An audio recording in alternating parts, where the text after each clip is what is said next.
Welcome to the 2022 Crime Victims' Rights Awards. I'm Attorney General Mark Brnovich. And even though COVID-19 forced us to meet virtually again this year, it won't stop us from celebrating 32 years of victims' rights in Arizona. Today, we are here to honor this milestone and celebrate those who strive every day to support all crime victims.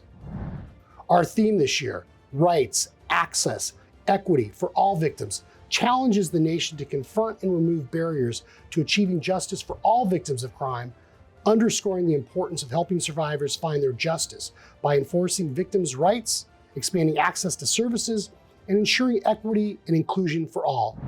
Delivering today's invocation is Dr. Paul Ellis with the International Conference of Police Chaplains. Would you pray along with me in your faith tradition as I pray in my faith tradition?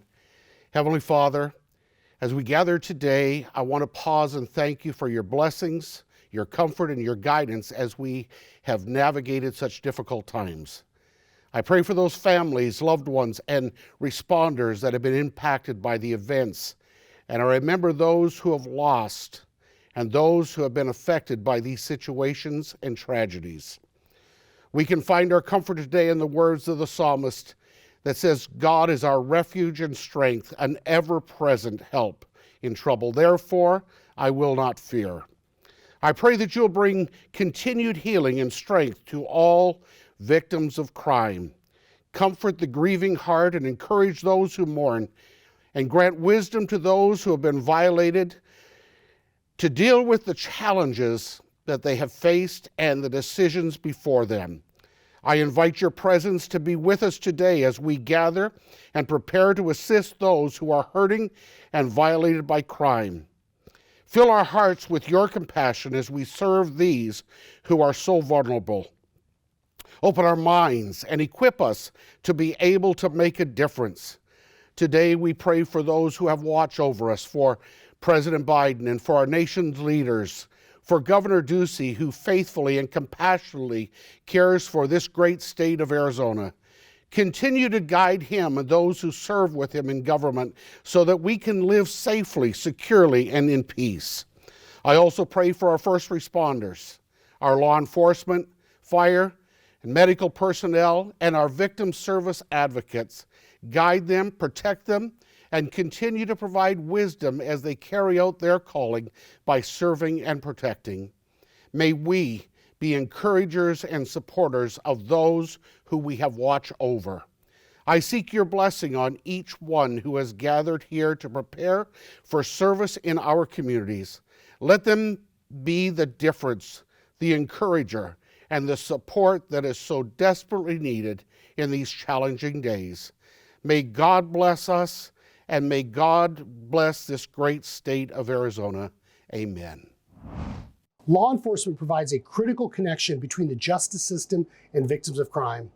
I am proud today to introduce you to former Undersheriff for the Sacramento Sheriff's Department, Carol Daly. She is most known for her empathetic and collaborative work as a lead investigator in the Golden State Killer case. Thank you for the opportunity to speak before such a prestigious group of leaders working on behalf of crime victims and their rights. You are my favorite group of people, and I wish I could be there in person to thank you for the great work that you are doing. Most people in their field of expertise will have a situation, case, or scenario that stays with them their whole life. For me, that occurred on June 18th, 1976, when a serial rapist attacks his first victim in Sacramento County. He was responsible for 194 burglaries, 50 sexual assaults, 13 murders, covering 6 different jurisdictions. He would be known as the East Area Rapist, the Golden State Killer, the Cordova Cat Burglar, the Visalia Ransacker, the Creek Bed Killer, the Diamond Knot Killer, and the original Night Stalker. For those of you who are not familiar with the East Area Rapist, Golden State Killer, his MO was to enter a home in the dark, waking the victim by shining a light in their eyes, blinding the victim, binding the victim with laces or ropes, blindfolding them, and repeatedly threatening to kill them. He was in the home for 2 or 3 hours, repeatedly raping, sodomizing, forcing oral copulation, and making continuous threats to kill them. At first, he chose victims who were alone, but soon took on the victims whose husbands, boyfriends, children, or other family members were present in the home. I was assigned to the homicide unit when these rapes first started. Because of my past experience of working with sexual assault victims and the lack of other female investigators, I was pulled in to work some of the initial cases. It was not until the 5th victim that the cases were put together and we realized we had a serial rapist working. It would be several months before a task force was formed and I was assigned to respond to each one of the cases, interviewing the victim. I had no idea then that for the next 42 years, these cases would be front and center of my career and well into my retirement. Working with the victims to help them through their ordeal would be no easy task. The 2 daily newspapers reported every rape on the front page with big headlines, which traumatized the victims over and over. Rape cases centers were just starting, and they were the only avenue for victims to seek help other than paying to see a counselor. The sheriff and the city police chief were at odds with the Rape Crisis Center and were demanding that the state cut off their funds because of their anti-police attitude, telling victims that reporting their rape would be too traumatic, that police would not understand their pain, that they would be blamed for the assault. The newspapers ran headlines on the fight between law enforcement and the Rape Crisis Center. Eventually, new leadership took over the Rape Crisis Center and issues were resolved. And I support Rape Crisis Centers 100%, and I will talk more about that later. As the case numbers increased, there was a desire for the victims to know each other. I arranged for Dr. John Coles, on contract with our department, to do critical incident debriefing for our officers, to do a similar debriefing with the victims. Several of the victims attended the briefing and became acquainted. Another issue that needed to be resolved was the way victims were treated when they were taken to the medical center for an exam. The wait was sometimes an hour or two. We were required to sit in the waiting room with other patients. With the cooperation of the medical center working with our department, we were able to take the victim to a private room until she could be seen by a doctor. And of course, at that time, not all doctors were trained in recovering rape evidence, and we had to wait for one to be called in. Out of the 60 rapes attributed to the East Area rapist, 29 of those were in Sacramento County. And on February 2nd, 1978, a young couple, Brian and Katie Maggiore, were murdered, but the case would not be connected to the East Area rapist until much later. April 14th, 1978, was the last attack in Sacramento County by the East Area rapist. He would go on to other jurisdictions, raping and eventually killing his last victims. In 1978, during the time of these attacks, women were marching in the streets of Sacramento, demanding a change to sexual assault laws to better protect them. Then Governor Jerry Brown was flanked by the National Organization of Women when he signed 7 bills into law that would toughen California's rape and sex offender laws, requiring mandatory prison terms for rapists. Even on a first conviction, the rapist would go to prison with a sentence of 3, 6 to 8 years with time off for good behavior. When the rape stopped occurring in our jurisdiction, I asked to go back to the homicide unit. I was emotionally spent from supporting the victims and not being able to give them closure by making an arrest. For 2 years, I was front and center with the community, talking about the rapes and the constant questions of why we couldn't find the suspect. I walked into work one morning and a patrol officer looked at me and with weariness in his voice, asked me, "When are you going to catch that guy?" It affected all of us. Fast forward to 2001, when DNA connected the rapes in Sacramento with homicides in Southern California. I had just retired from the Sheriff's Department and was working at the Board of Prison Terms when Sheriff Lou Blanis called to tell me about the matchup. I knew in my heart Ear would eventually kill his victims. The victims, once again, were traumatized by the announcement of this connection and heard about it on the news. Media started to take an interest in the cases, and one of the first TV programs to cover the case was Unsolved Mysteries with Robert Stack. The victim, who agreed to be interviewed, did so only if her face was concealed and her voice disguised. I was in the room with her during the taping. Since then, dozens of media from all over the world were talking about these crimes. One of the first victims to speak openly about her attack was Jane Carson Sandler, victim number 5. Jane wrote a book titled Frozen in Fear: Surviving the Shadows of Death. Other victims found their voices to be able to speak out and help others. Some of the victims went on to volunteer at rape crisis centers. Many chose to participate in documentaries about the cases. The trauma the victims experienced was life-changing. They moved, there were separations, there were divorces, there were behavioral issues, there were job changes. It was not just the rape victims who were traumatized. The men who were blindfolded and tied up during the rapes expressed that police perceived them more like a witness than a victim. Some years after the rapes, I was at a community event when I ran into the father of one of the victims. He told me his daughter was good for several years, but was now having PTSD and seeking counseling. He was still angry with himself and tearful that he was not home to protect his daughter. I also learned that not all jurisdictions felt the same responsibility to their victims as we did in Sacramento. One couple was told after the attack that they could afford counseling on their own and was given no help to deal with the trauma of the attack.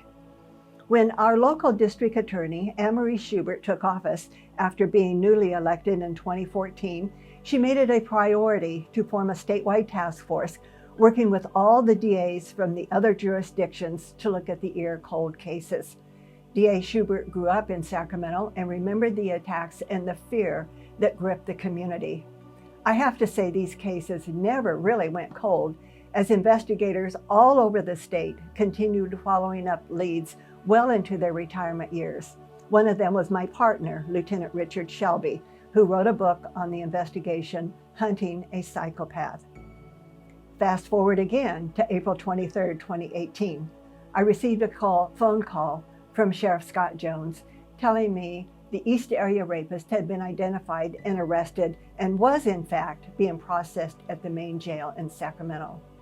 My first thought was of the victims. I told him they had to be notified before it hit the newspapers, and he told me to start calling and letting them know. And I will always remember the response from one of the couples I called. She said, "We are going to be able to sleep tonight." What an insight to the many years they were haunted by the attack. I was asked by the district attorney's office if I was going to be in court for the arraignment. I declined to attend, thinking this was the time for the victims to be front and center. During the next 2 years, a lot of work was being done between all of the district attorneys on whether to proceed to a jury trial or to take a guilty plea. Many of the victims wanted a jury trial, but due to COVID and the length of time it would take, they came to terms with no trial and a guilty plea to all charges. Anne-Marie Schubert and the other DAs made sure that Joseph DeAngelo would plead to all cases attributed to him, even those that had run the statute of limitations. This would afford all of the victims to finally receive the state-funded counseling that they still needed. Although I chose not to be at any of the initial hearings, victims and family members chose to be at all of them. The daughter of one of the homicide victims was coming from out of state. She wanted all of the victims to meet at a restaurant after the court hearing so they could support each other. I offered up our home instead, since it was so close to downtown, and I could have food in the privacy of our home so they could talk without people staring or listening to their conversations. We did this after each court hearing. On June 29, 2020, the victims were all in court to hear the reading of the plea charges. The courts moved the hearings from the courthouse to a large venue at Sacramento State College to allow for everyone who would be attending and to give safety precautions because of COVID. The hearings were by invite only, but were covered by a lot of media. When I walked into the room, I was met by one of the victims who thanked me for being there with them. I had regrets that I had chosen not to be at the initial hearings with them, thinking I would have been a distraction. The courts also had victim assistance counselors at the hearings to support the victims. The reading of the charges and the details of what D'Angelo did to each one of the victims was painful for everyone who was there. One of the victims later told a reporter that, quote, "The prosecutors did a brilliant job of painting a true picture of what he did. It was horrific and grueling to listen to, but now at last, maybe we can find some peace with what happened." But the deepest pain was to come nearly 2 months later, when on August 18th, 2020, the victims were able to give their impact statements. Tears flowed and emotions ran high. Counselors were on hand if the victims needed them.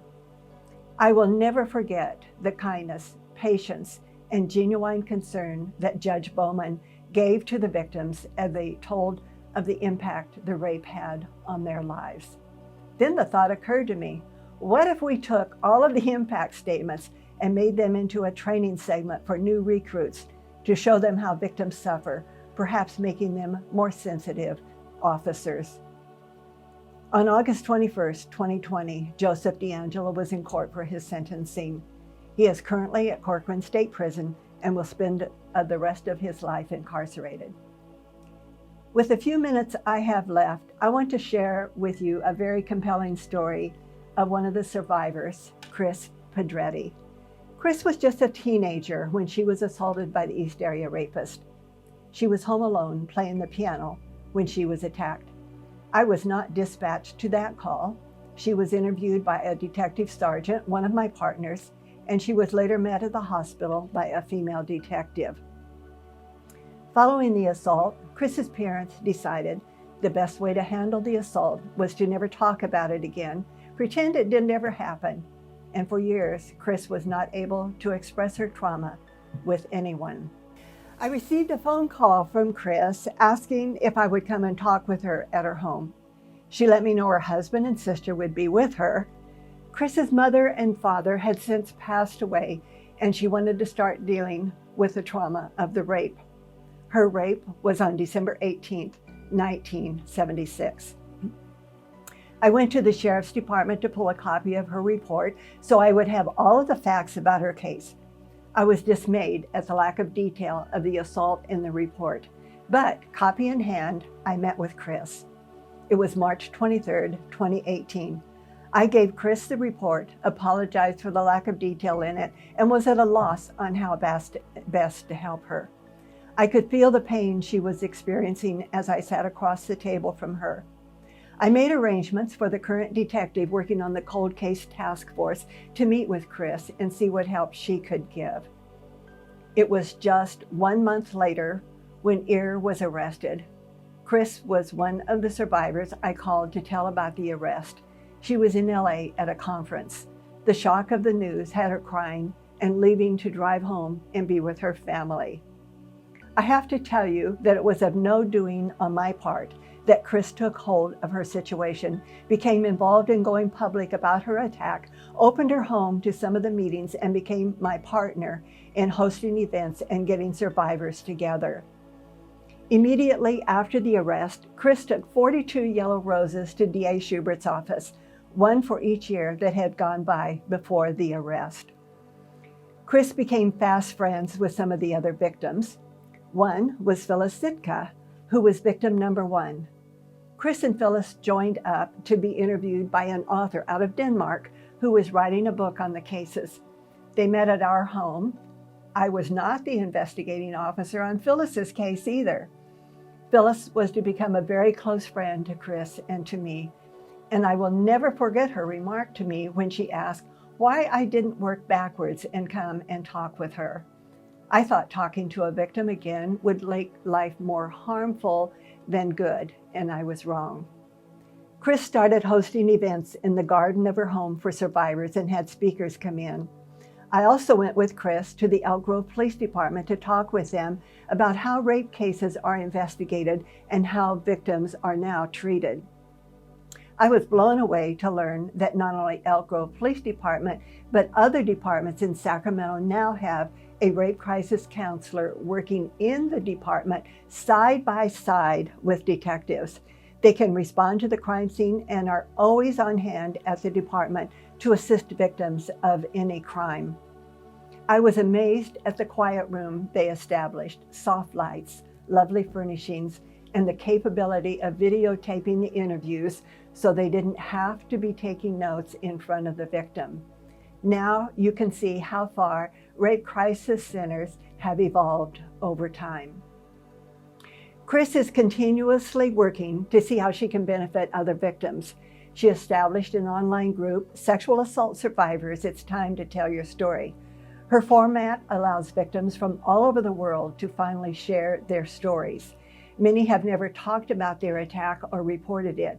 You can go on her website and read all about it. She is also interested in working to eliminate the statute of limitations throughout the United States on sexual crimes, as well as working to make sure victims, regardless of the status of their case, receive state-funded counseling. I will say I have had as much support from the survivors I have worked with as I have been able to give to them. Chris is actually here with me today, lending moral support as I speak. I would like to quote from the impact statement made by one of the survivors in court. Moving forward, I have never thought of myself as a victim, although it's part of my history.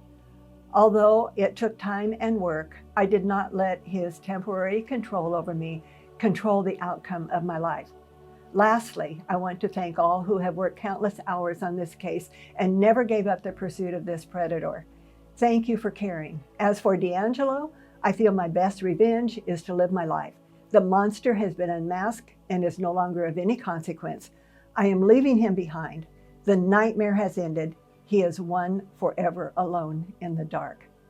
To cheer you on, I would like to read a quote by Michael Bruins that I read. The profound impact of someone who enters into our trauma with us and helps the ground become solid underneath our feet again. To all those who serve, you may not yet to hear it, a fraction as often as you deserve it. But thank you for your sacrifice. We wouldn't be able to live without you.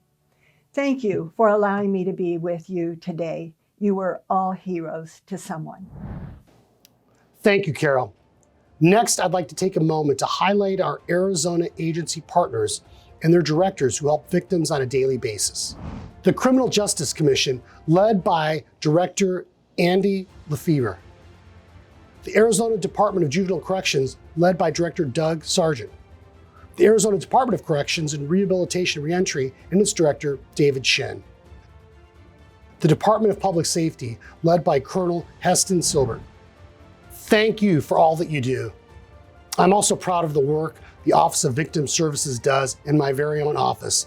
It assists victims in cases every day and also helps ensure statewide compliance. And now to the moment you've all been waiting for.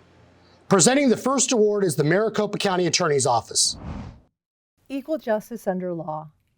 These words, chiseled into the face of the Supreme Court building in Washington, D.C., establish the core value of our legal system. Equal justice under law summon us to the highest ideals of our law and liberty. This week, we gather again to honor crime victims and victim advocates during National Crime Victims' Rights Week. This theme of this year's commemoration is rights, access, equity for all victims. This is just another way of saying equal justice under law. For many years, victims were denied equal justice. They had no rights, no access to courts, no equitable treatment, and the poor and marginalized had no way out of this trap of justice. But those days are gone. In the Maricopa County Attorney's Office, we will always focus on ensuring that all victims have a meaningful, enforceable rights. But the strongest rights are meaningless without equitable access to the courts. And that's where our victim advocates come in. Through their work, the advocates in our office are providing notice and supportive assistance, which are critical keys to provide victims access to justice and due process. Today we say thank you for this critical work, and we say thank you to our prosecutors who stand in the well of our courtrooms as champions for equal justice. Today, we recommit ourselves to pursuit of equal justice under law, even for the victim, and the commitment extends to every victim regardless of any demographic profile. We know no race or sex or gender barrier to equal justice, and we will fight to strike them down if they appear. Lady Justice is blind to all of that, and we will always be as well. Thank you for all you do. The Legacy of Justice is awarded to an individual who has demonstrated a sustained commitment to upholding fairness, justice, and the process for the victims in the criminal justice system. Deputy County Attorney Julie Doan is deserving of this special recognition. Since joining MCAO's Capital Litigation Bureau in July 2019, Julie has met the high demands of capital and complex criminal litigation and has made a remarkable and positive impact on the lives of many victims. Although Julie has successfully litigated many issues affecting victims and their families, her recent work on the cases affected by the U.S. Supreme Court's decision in Miller and Montgomery exhibits her prosecutorial skills and sensitivity to victims of crime. Thankfully, Julie took the reins on these cases and fought for these victims. She devoted a lot of time to each case, diving through the procedural history and the facts of each one to successfully advance the state's position. Although it was a big win for MCAO, it was an even bigger win for the families. It was evident that she was the right person for the job from the start. In the end, Julie helped personally share the good news with some of the families. Often, appellate attorneys' contributions and hard work are done behind the scenes, but Julie is a fierce and engaged prosecutor with a heart of compassion and has honed her legal expertise for the good of cases and the victims she serves. Julie is special. She is a champion for crime victims, and her work embodies a legacy of justice. Congratulations, Julie. And now to my office's annual Distinguished Service Awards. I'll begin with our Advocacy and Direct Services Award, presented to an organization that has shown passion and perseverance in facilitating victim justice and healing. This year's award for Advocacy and Direct Services goes to Jesse McIntyre, Victim Advocate Coordinator of the Graham County Attorney's Office. Congratulations, Jesse.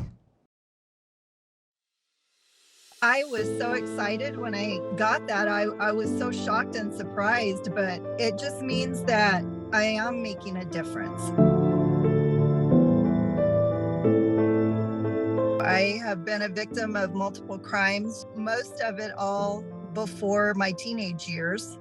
I've been a victim of attempted murder. I've been a victim of sexual assault, molestation, a victim of verbal abuse, physical abuse, and then ultimately as an adult, having my husband being killed by a drunk driver. So it just helps me be able to relate with the victims on a better level, I think, than someone who has never experienced any of those types of situations. I was working for the Graham County Attorney's Office as a victim advocate coordinator, but I would work with the adults and, everything from car accidents to sexual assault to any victim of a crime. It's important in any advocate's role to let them know it's not your fault and you had nothing to do with creating this victim status other than being in the wrong place at the wrong time. Part of the frustration for me as an advocate in trying to assist them was trying to get the victim to recognize that we truly are there to help them.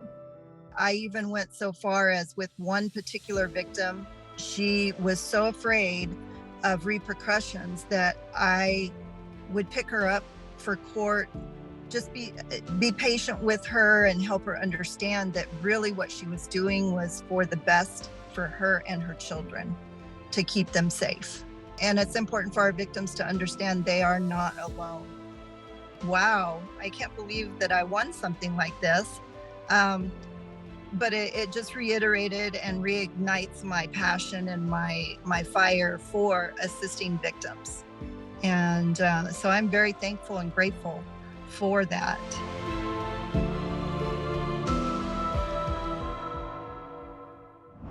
Next up is a leadership award, which is for a person who serves as a model leader in the fight for better treatment of crime victims.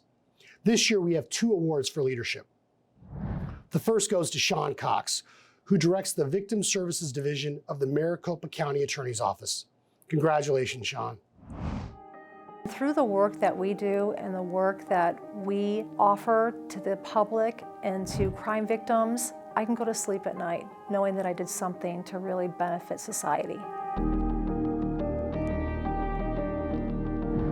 We can provide services anywhere from 25 to 50,000 victims a year. I can't imagine a victim having to endure the criminal justice process. It's so adversarial, and to not have someone to help them. Some victims are simply and quietly just trying to get through each day with dignity and grace. As an advocate, I worked alongside an attorney with a victim in a homicide case. At the end of the case, the victim turned to us and called the attorney faith and called me hope. She said the attorney gave her a renewed faith in the system, and I gave her hope to continue on in her journey as she grieved the loss of her loved one. I have had the privilege and the honor to create new programs to help victims find ways to cope, reduce trauma, and to navigate through a complex criminal justice system. With the expansion of our K-9 program from 2 to 3 dogs, we can provide services to more victims. Minor victims are greeted by a furry friend who can help to reduce their anxiety at a hearing or when preparing to testify. I envisioned and created a court advocate program to fill a gap in services. The court advocates assist victims who unexpectedly show up at court with no notice. They assist victims in high-volume cases and in cases that are highly complex. Over the past year, we have been working with our IT department on the development of a portal that will be made available for victims to receive case-related notification. This award is really humbling. It's a great honor to receive it. Again, it shines a light on the work that we do because I think it's so important and that we're able to really help victims participate and exercise their rights and have a voice in the system.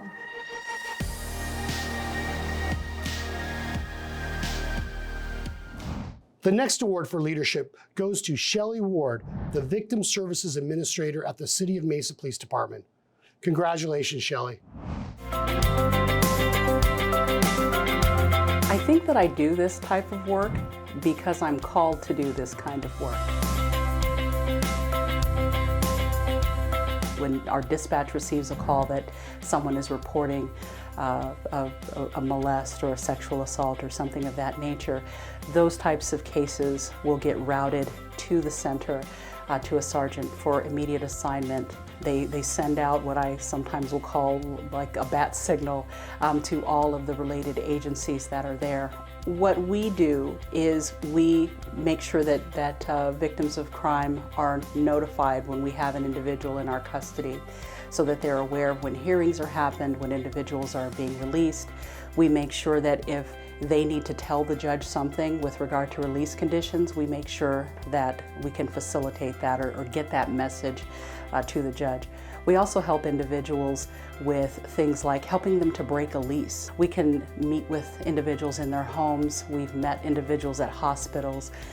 We are encountering people on the worst times of their lives sometimes, and we don't always see where that end is. But for me, success feels like when I get a phone call from someone who says, I was able to get connected, or I feel better since I've talked to you. That happens daily. You know, when you're speaking to someone, you can have someone say, you know, I really didn't know what to do, and I felt like everything was out of sorts.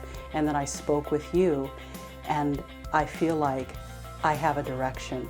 I feel like I have some guidance. I feel like I have some of my power back. And really what my goal is, regardless of what the outcome is, I want to make sure that this individual has what they need to move forward, that they have what they need to stand firm. They can take back what's been taken from them in some measure. The work that we do as a unit, it's the ripples that we're creating, and it's amazing.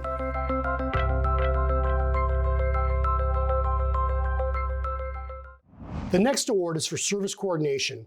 This is for an individual instrumental in creating comprehensive and coordinated approaches to serving crime victims here in Arizona.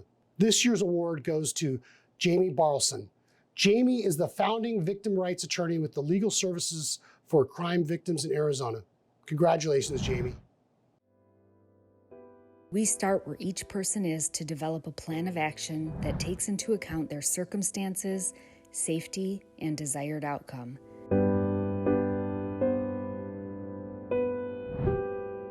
Legal Services for Crime Victims in Arizona, LSCVA, is a nonprofit law firm. We provide free legal services for the purposes of asserting and enforcing victims' rights in the criminal courts, and free social services to facilitate healing in the aftermath of crime. We serve victims statewide in Arizona with priority to domestic violence and sexual violence cases. LSCVA is the first ever agency in the state to offer a free legal document preparer program.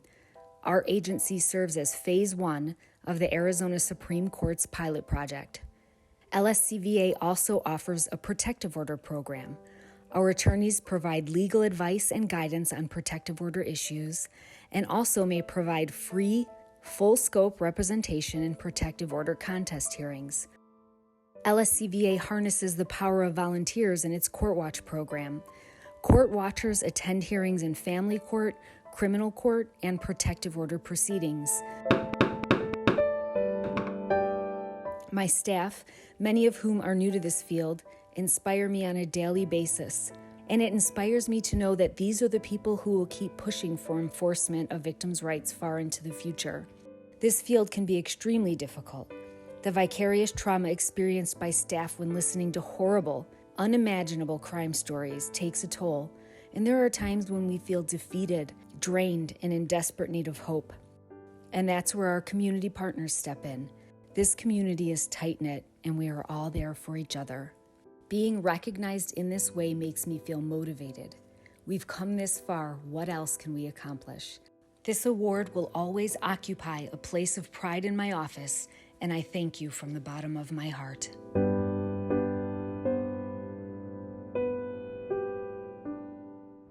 And last, but certainly not least, I'm proud to present this next award in a new category, the Courage in Action Award.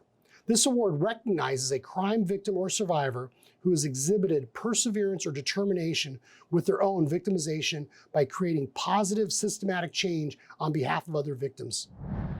This year's winner is Leslie James. Congratulations, Leslie, for receiving this award. And you have pictures of Dina. Why do I do this? You know, for Dina always. It's very, very personal. I'm a public member of the Commission on Victims in the Courts. It's a volunteer group that meets 3 or 4 times a year, and it looks at all different facets of victims in the system and looks at ways to make the system better and for victims. This is where I feel like I have a little bit of an opportunity to make a difference. Dina was a senior at ASU and had 8 hours left to graduate. And I got a call on a Saturday morning from my dad asking me to come over. And he didn't want to tell me on the phone, but he did. That was in 1978 that it happened. We were in trial on the 30th anniversary of Dina's murder. And in January of 2008, January 24th, the jury, after a very, very short deliberation, found the defendant guilty of first-degree murder and sentenced him to death. I've been in this system now for 44 years, and from there, I have no idea what trajectory my life would have taken other than what it's taken. I've met quite a few victims, and as I said, everyone handles things very differently. And I think the system has gotten so much better at recognizing that. For everyone that has any type of career, job, volunteerism, anything to do with victims, just keep doing it. If you weren't there, I think we would all just be left floundering. So I think this courage is for all of them too.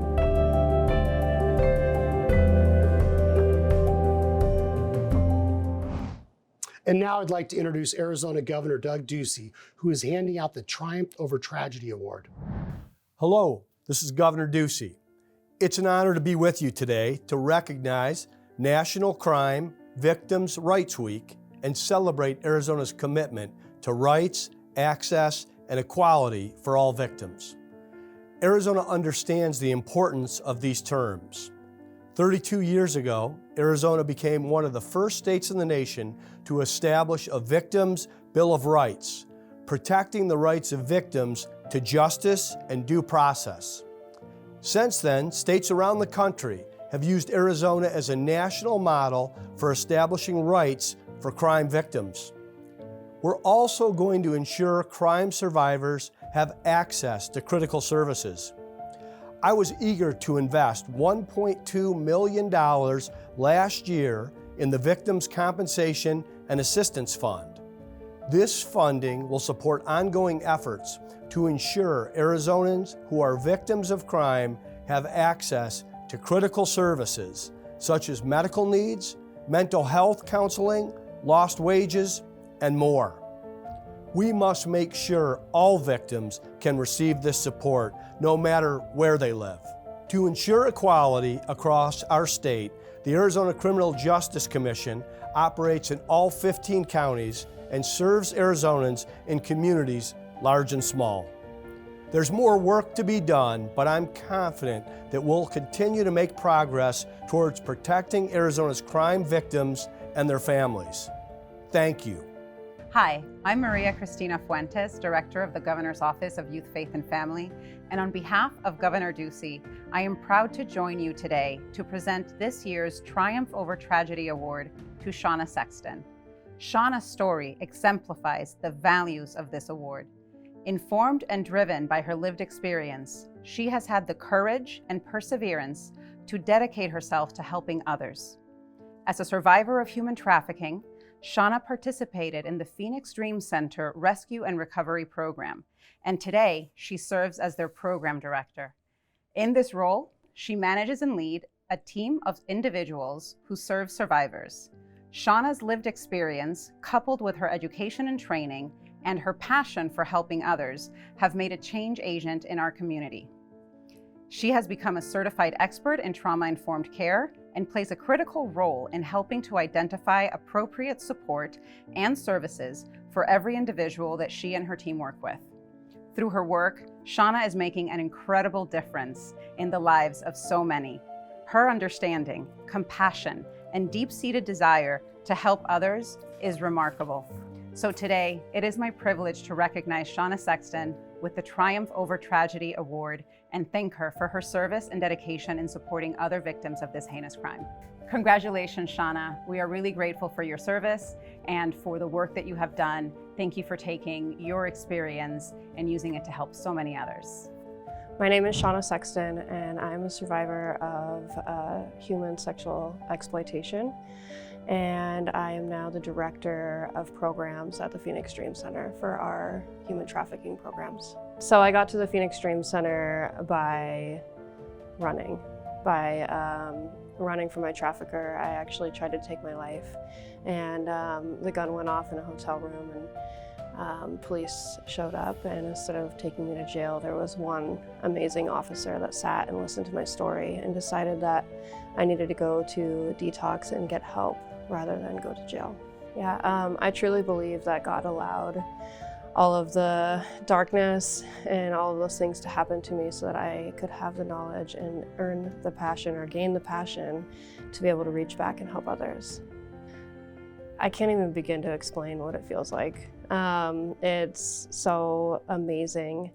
I feel so honored in my fight and all of the work that I've done and everything that I've done to overcome all of the trauma that I've experienced. Without the Phoenix Dream Center and people like Pastor Brian Steele and Sky, I wouldn't be where I am today. They believed in me. They gave me the opportunity to become the best version of myself that I could become, and they gave me the opportunity to just dream again. Yeah, having that police officer sit and talk was everything to me. I mean, it was the difference between me having a better life and me staying stuck where I was. If I would have went to jail, my trafficker would have been there waiting for me when I got out, and I still would have gone through that same process. But instead, somebody saw through all of the mess, saw through the drug habit, saw through you know, all the abuse and you know, how skinny and messed up I was, and he believed in me. It's when you're dealing with complex trauma, every day looks different. And especially when it's 20, 30, 40 people with complex trauma. It's a very fast-paced environment. I feel like every day I go to work with a plan, and none of my plan ever gets accomplished in that day because everything else comes at me, you know.